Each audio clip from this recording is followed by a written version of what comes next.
let us go and have a look at the next story. No, I was going to say not so cheery. None of the stories have really been cheery so far this evening, but a bit more serious. Obviously, Helen Clark, former UN Development Program head, is saying, obviously calling for an immediate ceasefire, as a lot of people are, but also talking about the destruction has to stop in Gaza.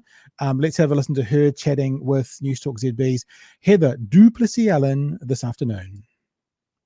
Seems that global tolerance of Israel's bombing of Gaza is running out. The UN General Assembly has overwhelmingly voted for a resolution calling for a ceasefire in Gaza today. New Zealand, Australia and Canada also issued a joint statement this morning calling for another humanitarian pause, and US President Joe Biden has warned Israel it risks alienating its allies. Former Prime Minister Helen Clark is with us now. Hi, Helen. Hi there, Heather. Good to talk to you. Yeah, thank you for your time. Given all of this happening at the moment, does it feel to you like we are at a tipping point with Israel? Well, even Joe Biden, who has been the staunchest supporter, has acknowledged that they're losing support. We look night after night on our TV screens. We see these appalling images. 2/3 of people have no home. 80% are displaced. People are given a choice between flee or die. This is a catastrophic situation. And I think that the UN General Assembly has reacted like most of us do when we look at these scenes. We say it has to stop. The killing and destruction has to stop. Why would Biden, when he was making these comments, say to Benjamin Netanyahu he has to change his government? Well, the Netanyahu government has rather extreme people who really would like to see Gaza completely cleared of Palestinians. Look, I don't support the river to the sea rhetoric of either side. It's just a mutually assured destruction.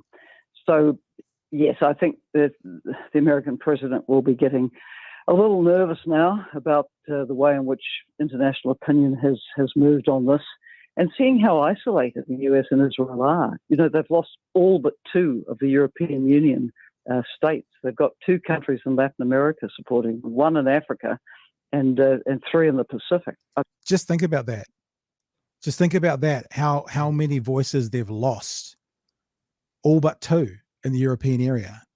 It's there's something else I'm going to add to this as well, and that's about some of the tactics of war that are happening at the moment that are being called out by Amnesty International. Yeah. We'll get to that after this, though. I mean, you know, a total of 10 out of a membership of around 193 countries. This is just a pretty devastating vote against what's happening. Why do you think New Zealand, Australia and Canada, 3 members of Five Eyes, put out a joint statement together? Well, perhaps, holding hands on taking a different view from the US and the UK. The UK abstained. But, New Zealand voted against, voted for a ceasefire going back to the 27th of October. So we've maintained that stance. I think for the US, they will see both Canada and Australia, who abstained before, now going to a yes vote for a ceasefire. And they'll be thinking, my goodness, we can't even keep the closest allies with us. So that will be cause for concern in Washington, D.C. So what do you reckon the most likely way is that this now plays out? What does Israel do? Well, the $64 question, what is their aim? Is their aim to occupy Gaza? Clearly, the most extreme elements in the coalition would like to clear Gaza for Palestinian people. Well, the Palestinians aren't going to leave. They're hanging on there, terrible as the situation is. So will Israel be an occupier again? It was occupying for a number of years up to 2005 and had 21 illegal settlements there. And then General Sharon, who was Prime Minister, moved them out. So are they going to try to occupy? Are they going to be prepared to make way for some kind of international peacekeeping force if anyone wants to stand up and volunteer for that? What are people to do? If 2/3 of people have no home, you face the prospect of people living in tent cities with the water infrastructure gone, the electricity infrastructure gone, the healthcare facilities decimated, the schools for the kids unable to operate. I mean, this is a dire humanitarian emergency, as bad as any we've seen in the world for a long time. So how will this play out? $64 question. Yeah. Helen, thank you for your time as always. Really appreciate it. It's Helen Clark. So there you go. I mean, Helen Clark sort of been there, done that with the UN on some level. Can't really question her kudos and credibility to doing this. What are your thoughts, Chewie? I want to believe in the UN. I want to believe that the reasons that it was set up in the first place to stop World War III, to build a better world, still hold fast. But it's moments like this where we get about as clear cut of a monstrous genocidal shit show as you could get. And we're still shuffling papers, and we're all like, "Oh, Israel, if you don't cease fire, we'll be forced to send another sternly worded email." As long as America doesn't stop us, of course. What could they do? Like, I mean, I hear you, but what could they do other than diplomatic? This is the thing. What can they do? I don't believe that the UN is going to follow through and sanction them, because it's going to mean nothing. The only thing that would matter to Israel is the US stopped supplying weapons to them. Like they've fast-tracked another aid package of bombs and artillery shells. And as far as I'm concerned, they could still go on the same boat. They can sail directly fucking past Israel, and go to the Ukraine. That's where they should be. And this is what my whole thing is. The UN is debating the shit out of this, and we're not talking about Ukraine. Yeah, that's very true. And I'm sure people have seen this. This was going around a couple of days ago. The US vetoed a UN resolution on December the 8th for a ceasefire in Gaza, and this particular image has been doing the rounds. This is literally the US stopping that right there. Only nation. And I want to point out the UK's absolute cowardice as well. Yep. Abstaining. Like, join America. Like, at least own it. Yeah. But to abstain is utter cowardice. Yeah. Is it the only thing that can stop this is America? You don't think world pressure can? Because here's something else that's come out. Has it come out today? Certainly in the last day or so, is that the US is now raising concerns over Israel's possible use of US supplied white phosphorus. The Biden administration said it would be asking questions about the reports of Israeli illegally using white phosphorus in Lebanon in October. Israel denies the claims. The Biden administration said on Monday that it is looking into reports by Amnesty International and the Washington Post that Israel used white phosphorus supplied by the US in violation of international law. Now, apparently, right, this is the game they play. White phosphorus, they use it to light up the battlefield. That's what they do. That's what it's for lighting up the battlefield. Except they've been using them to bomb people. And I heard a commentator today saying white phosphorus is so hot that it literally goes straight to the bone. It goes through the skin, through the muscle, through everything, straight to the bone. And once it sets a fire, it's incredibly hard to put out.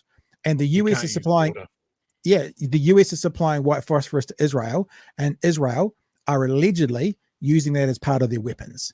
So, but do you not think that and world pressure, or does it have to be America? What about world pressure on America that leads to that? Could that be a path? Yeah, I want to touch on a couple of things of what you just said there, because sure. White phosphorus gets bandied around quite a bit as being a war crime. And it's really hard to pin that down, because its main effect is for illumination and smoke screen. So it is a legitimate tool of war for illumination and smoke cover. It's just awfully convenient sometimes that its secondary effect is as an incendiary device, and you can't breathe the smoke and that sort of thing. So those images of these shells being fired at daytime into a city, I think really stretches the credibility of going, oh, no, legitimate concealment use or legitimate illumination use. So yeah, it's always a tricky one. But when people jump on it and say it's a war crime, it's really hard to prove that point. It's not banned under international treaties or anything like that. Well, what about and what about this? They're going up against this though as well. Let's show people now they haven't seen it yet. This was part of the Hanukkah celebration at the White House with Joe Biden. 35 years ago, I said you don't have to be a Jew to be a Zionist. 35 years ago, I said you don't have to be a Jew to be a Zionist, and I'm a Zionist.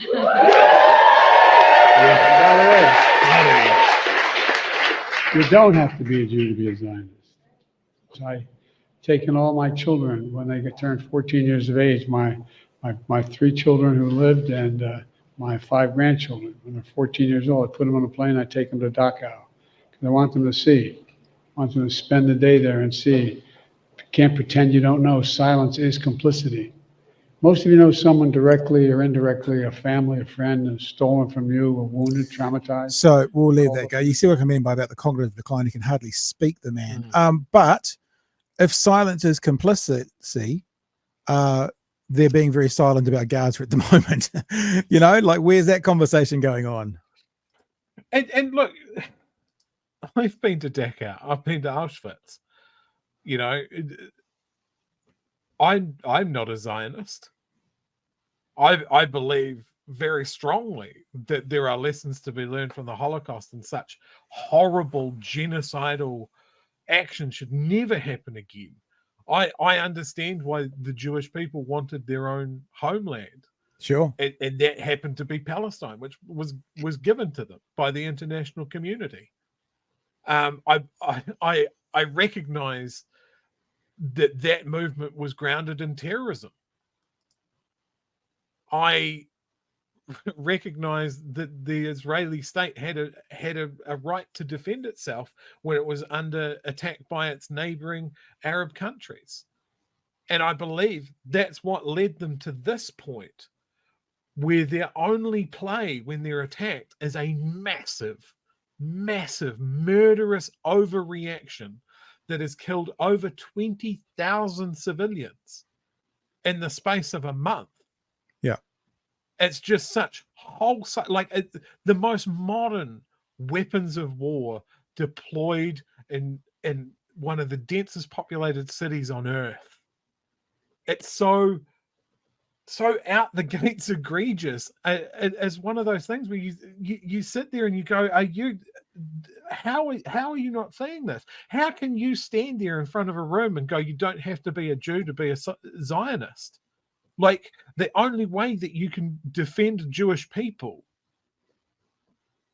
and combat anti-Semitism is to be a Zionist. Those two things aren't mutually exclusive. Yeah. Hey, just point of order, Your Honor. Some people in the chat are asking, what is a Zionist? It's just, maybe you should we can unpack that just for a minute, just to give it a pretty clear definition so people know what we're talking about. So when Biden says I am a Zionist, Chewie, what is he meaning? So Zionism, I mean, a lot of people are equating Zionism to be inextricably linked with the Jewish faith. And the issue that there is with the Jewish faith, at least in my understanding, is that it's an ethno-religious thing. Zionism is the belief that all Jews should come home to Israel. Yeah. So it's religious nationalism. Now, when you put those two words together, your blood should run cold. Yeah. Because that becomes all the fire of believing in your nation above all others. And then the absolute belief that you are God's chosen people. And if that's the case, then all of your actions are justifiable. Yeah. And Zionists believe that they should clear Israel of the Palestinians. Well, I think we should just be careful a little bit, because I don't think that, for example, Joe Biden calling himself a Zionist would agree with that statement. Maybe you're talking about the core of it. Okay, so Chewie, I think you're talking about like what the core of Zionism is. I think maybe there's should we call it Zionist light? And they're like they're like nationalists for Israel. It's like Israel they're like Israel's their number one pick, their number one team. They're a fan of Israel. They don't have to be Jewish to be a Zionist. It's like Israel's in the right. Even in them entering other countries, is still them defending themselves. They will always be on Israel's side. From a layman's point of view, there's like Zionist light. which I'm sure, like I say, there'll be lots of Zionists who don't think that Palestinians should be cleared out of Israel who are living there now, but then the extremists would. So just to be clear for everyone, because I don't think if you ask Joe Biden, does he want all the Palestinians to go, he's going to say yes, but I'm a Zionist. So, just for some little context for people. I think he might need to watch the news every now and then. That's what's happening. Yeah. That's what's happening. You know, by international agreement, the Palestinians have the Gaza Strip and the West Bank. And for decades, Israel has nibbled away. They've set up fortified illegal settlements for Jewish settlers in the West Bank. They have taken land away from Palestinians. They have shot and killed Palestinians for visiting their ancestral lands. That's Zionism. Those they're putting the hardcore in those illegal settlements. And every time it comes out, every couple of years, the UN goes, hey, that's not the way. And Israel goes, yeah, duly noted, we're going to do it anyway. Yeah. So, I mean, that's their experience with the UN saying, hey, guys, don't do that. Yeah. And let's also bring to context the idea of the 75 years. When people talk about this has been going on for 75 years, this is sort of what they're talking about. So the green area prior to Jewish people coming back to Israel was, this is pretty much all Palestine, the whole area. Then 1952, this is how it was divided up. And then since 1952, it's got smaller, and that's pretty much what it is today. It's probably even smaller than that, because I think that says 2000. So when they're talking about occupied land, look, I'm not an academic. I'm not the right person to be educating about this, but my layman sort of thing. When they're talking about occupied land, they're talking about what was Palestinian land after the agreed boundaries has then become Israeli land, the occupied areas. And now you can see Palestinian land is not even when it was pre the 1952 agreement, but after the 1952 agreement is minuscule compared to the rest. So when people here talk about us, this has been going on for 75 years, that's what they're talking about. When people, and nobody here will, and I don't think anyone has ever defended the October 7th attack, and we certainly don't, we denounce it 100%. But when people say, well, it's not just about that day, there's 75 years in the build up to that day, this is the kind of history they're talking to, which is bigger than a singular event, even if that singular event is absolutely an act of war and an act of terror. Chewie? Yeah, absolutely. I mean, again, I want to reiterate the fact that you can criticize the state of Israel. You can criticize the actions of the IDF. You can criticize Netanyahu for being a proto-dictator who is trying to hold on to power while he rigs the judiciary in his favor, and not be an anti-Semite. The Jews shouldn't be persecuted. The Palestinians shouldn't be persecuted for who they are. The actions of the Israeli state, the Israeli government, the IDF is so far out the gates from what we should expect of this world that they deserve all the criticism that they're getting for it. And America is caught in the place of like, hey, hang on, we've supported these guys as our proxy against the Soviets right throughout the Cold War. We have a large Jewish population that want us to preserve Israel. We have an even larger evangelical Christian lobby that want us to protect Israel, maybe because it'll bring it around the end of the world, but we don't talk about that. And they've been caught flat-footed by Israel going full demon mode.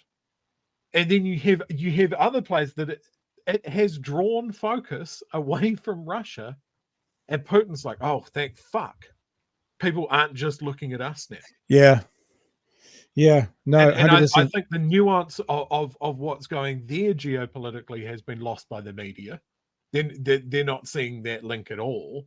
That it would have been very easy for Russia to funnel money, support, weapons to Hamas to kick something off, knowing that all the domino pieces were set up for an enormous international shit show where everyone's going, fuck, I don't know what I can say here because what happened to the Jews in the 40s was monstrous and we must never forget it.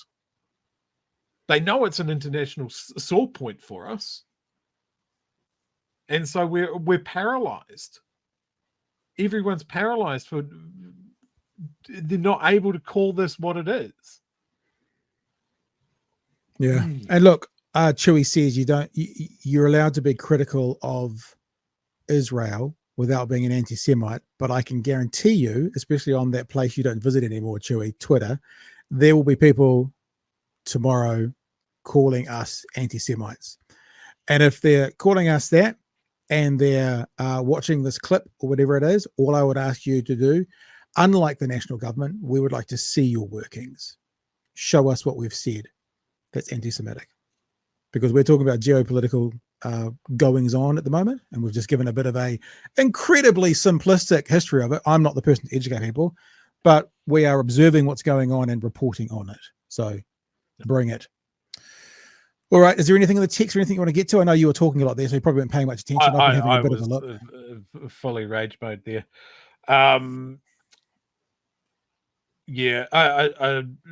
Jacko here says Israel has had unquestioned support and aid for 70 years.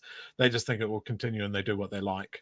Yeah. And also, I think they have the Israeli situation, especially amongst America with the conservative Christians, because the conservative Christians have this, association with Israel as well as the birthplace of Jesus. So that's one of the reasons that they're tied into that and almost can't leave it. So the conservative Republican Christians, that's why they're Zionists, because they want to, stay friends with the place that has the birthplace and all the history of their religion as well. And I think Israel probably knows that the conservative Christians in America are never going to leave, so they can do what they want. You imagine any of the conservative American Republican Christians going, too much Israel, we're done. Of course not. They know they're not going to do that. So yeah, they do what they want, and they will continue to do what they want because of that support. I saw it in the chat. I didn't start it at the time, but it's just little facts like, we've spoken about how 50% of the population is under the age of 18. Yep. And this is the fourth aggression from Israel that they have experienced in their life. How about the fact that there isn't a hospital or school standing in the Gaza Strip? I saw an image of their university, was it today? And all it was a pile of rubble and smoke. See if I can find it while you're still chatting away there. What was the other thing that I saw? Basically all the records,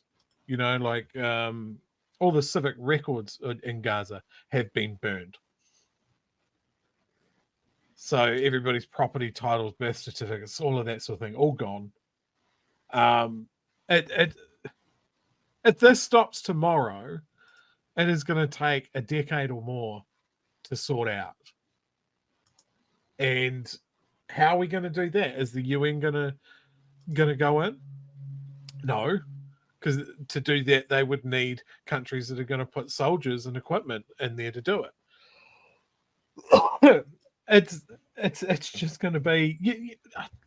I urge people, go and look at images of Gaza before this. Yeah, it looked to me like a functioning, densely packed modern city. And look at the images that are coming out now, the drone shots especially. But you have had so many people that are living in tents with no running water, with no sanitation, with very little food. The amount of journalists that have been killed trying to cover this means that we're not getting the full story. And the parts of the story that we're getting are truly end of the world horrific. So what are we not seeing? Yeah.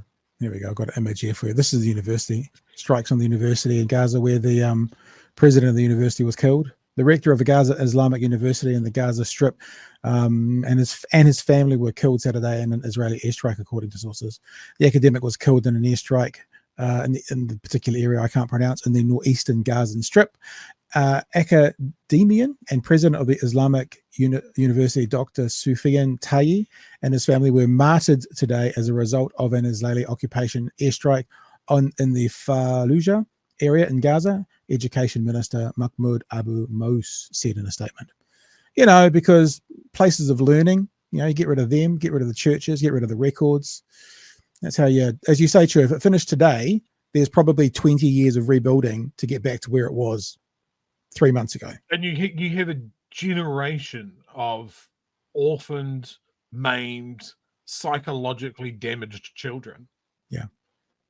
Decades and decades and decades of damage to the infrastructure, to the people, to the psychology of that whole area. It's almost unimaginable. Yeah, and they will now look to Gaza as the people who killed their family. Sorry, Israelis, the Israel Defense Force, as the people who killed their family, and they will look to Hamas as the people that tried to defend them. Even if Hamas are using them as human shields, whatever, these kids who are growing up in this today, when they look back on what's happening today, they're going to go, "Who killed my dad?" And they're not going to go Hamas, even if Hamas are using them as a shield or not. They're going to go Israel. Does that make for the next generation being able to live in peace against Israel? What is the Israel end game here? What do they want in an end game, and is this the way to do it? And this is why I believe that the Israeli end game is to end the Gaza Strip, right? Turn it into a car park or something. But look, I want to touch on something you just said there. When the dust settles, right? Yeah, and the potential for them to look at Hamas as, at least these guys tried to defend ourselves, even if they're the fucking assholes that put them in that position. They're the ones that set off this tinderbox. They will look at Hamas as being the only ones on their side because that's what it fucking looks like. Nobody else has jumped in and stopped this. Yeah. You know, the blue helmets aren't there. The Americans haven't come in on an eagle and said, no, we are the bastions of what is right and just in this world, and we are stopping this right now. Israel, back to your starting line, and no bombs for you anymore. You're in the naughty corner. Nobody has done that for the people of Gaza. Like the public opinion is there. Like the rallies are constant, and they're not failing. And the stories of people losing scores of their extended family, that hits hard. But but politicians the world over are just umming and ahhing and shuffling their papers and going, well, we've got to craft a statement and all of this sort of stuff. No, call it what it is. It's fucking egregious. Send their ambassadors packing. Close them down. Stop the arms supply. Absolutely. What the fuck, America? Yeah. Israel's probably got a back catalogue of weapons that could last in the next 20 years anyway, from everything that America always gives them. Yeah. They've got their own arms industry as well. But all of the goodwill that America had from me for backing Ukraine as hard as they have has basically evaporated. Yeah, I hear you. All right, let's keep. We're going to move on to the next topic, so we could talk about that. I feel like for me at least, Chewie, not for you. You know much more than I do.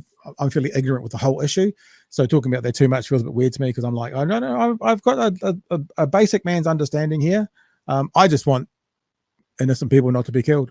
I actually want not innocent people to be killed as well. I just, Anyway, Kiwi Skirt with the super chat. Thank you for that, Kiwi Skirt. Do you think the US supporting Israel may have made it worse and last longer than it would without it? Well, I think that's a given, because if the US wasn't supporting Israel, they wouldn't have their hands on it, at least, even though they have their own arms industry, like you're saying. But a whole heap of the weaponry and stuff that they have, they wouldn't have. So, yeah, I think the US supporting Israel has made any of these conflicts between the two areas last longer and be more violent than perhaps they would have been. I mean, I don't want to belabor a point here, but I had quite a few conversations over the last week of just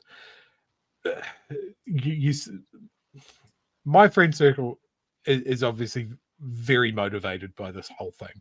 And so when I jump on Instagram or Facebook and everybody's sharing these stories around, because you just don't see them in the mainstream media, my partner Claire was just like, it's just too much.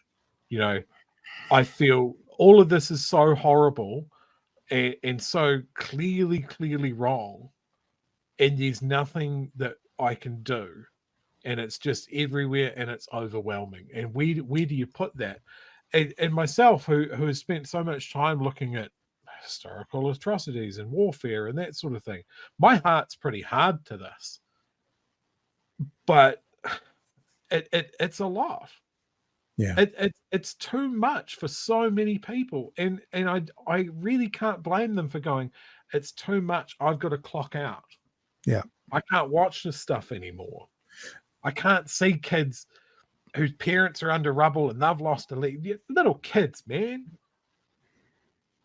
Like I had someone the other day use the word, "Oh yeah, but Hamas just has better marketing," and my only response to that was, "What the fuck?" Like Israel has a whole propaganda department here.